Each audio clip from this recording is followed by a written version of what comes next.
make it more spicy than it's enough. That's what we're starting on. You're right. No. So I briefly looked into the Qafih on it, and he brings down a number of people who commented and tried to resolve it, but does not say that there's any merit. He said all of the handwritten editions of the Rambam don't have it. I'll actually give out the thing. There you go. But what I wanted to read, and I'm reading this book because we've been talking about the manuscript thing, but also because I want to tempt you into reading this on your own. Someone translated the entire introduction into English of Qafih's Mishneh Torah thing. And I don't think I brought this up earlier in the year. I meant to, though.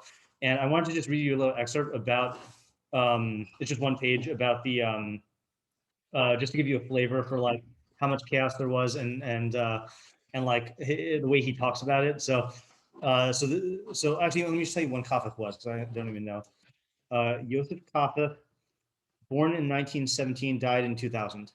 Okay, so his grandfather is, let's see, is Yahya Qafih, who was the big like anti. Sorry, what did you say? Is for Qafih, for this Qafih is 1917 to 2000. Rav Yahya Qafih or Yahya Qafih was the leader of the Dur Daim, the anti-Kabbalistic Yemenites, 1850 to 1931. Okay, so that's what he's talking about here. So we're just doing a little introduction on something I thought was interesting. So this Rav Yosef Qafih says, when in my youth I studied the Mishneh Torah with my grandfather of blessed memory, most people used printed books, each with his own edition, but my grandfather and several others had manuscripts which were several hundred years old, each scroll of a different age. And in this whole introduction, he goes through like what he did and like the whole like theft and like the Indiana Jones type aspects. Almost every halacha had annotations with various readings. Yeah. Some were passed over quickly because of their simplicity, and some aroused debate on the subject and its consequences, whether relating to a halacha that will not be applicable until the time of Mashiach, or practical matters relating to the customs of our day. These debates were unending daily activities. Now, this is the part that I was amused by. My comment I made about being a doofus and the diffus. Something in my mind was like, did I read that somewhere? So here's what he says.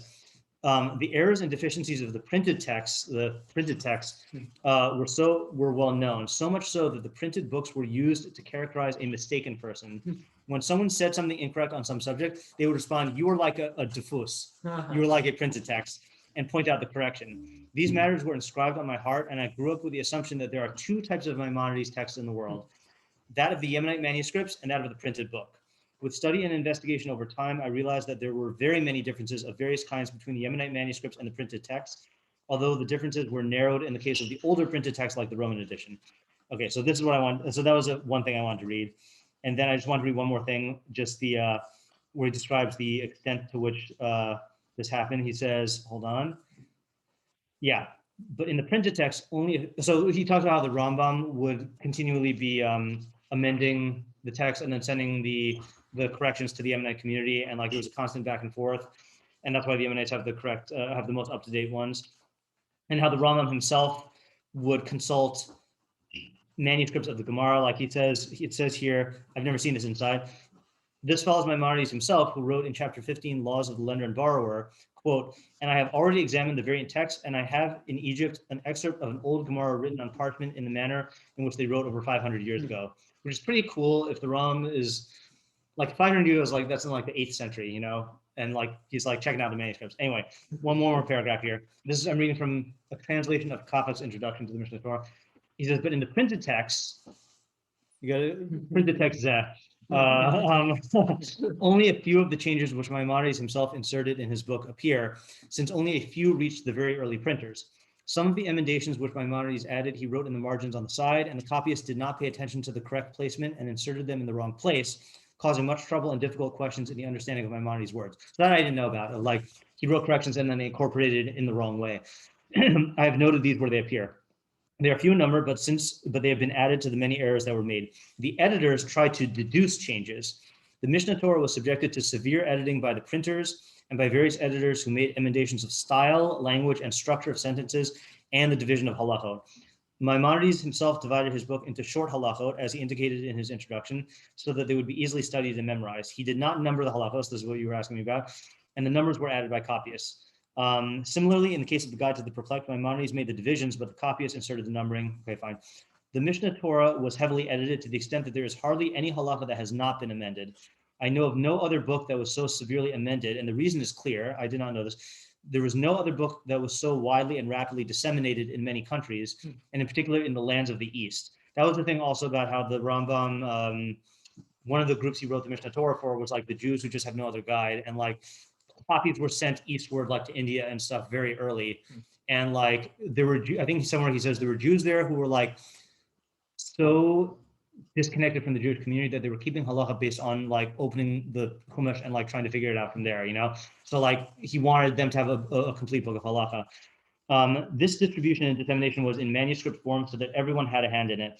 As will be explained below, every third or fourth rate scholar who thought himself capable of doing so would presume to try his hand at making emendations and corrections according to his own understanding. Also, there were truly great scholars who expressed their opinion here and there as a result of a difficult issue raised by the words of Maimonides, and they suggested an alternative reading. They never even thought of changing the text of the book, but others after them did erase the words of Maimonides and insert the alternative reading proposed by the earlier scholars, thereby distorting the meaning and purpose of Maimonides. For the original words of Maimonides, if they are understood according to the plain meaning, are crystal clear, and the emendations are nothing but mistakes, as I've noted in the text. And again, this is a 23-page thing, which if you're interested in that kind of thing, then it's there in English. I mean, it's much easier to read in English. It's in there also, but okay. Anyway, yeah. Is it where? If I want to read it in English?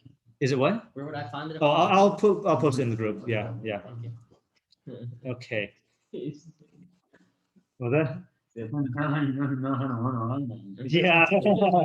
Yeah. I mean, that is the thing. He says that they have a tradition that like all questions are answered if you have the right girsa. And I'm like, yeah, right. I mean, Rambam says that also, but even Rambam knows that like, that's not the nature of Ksav. Like once you write it down, you're going to have questions and problems. Okay. So I believe we were up to, actually, you know what I'm going to do? I'm going to stop the recording here and start a new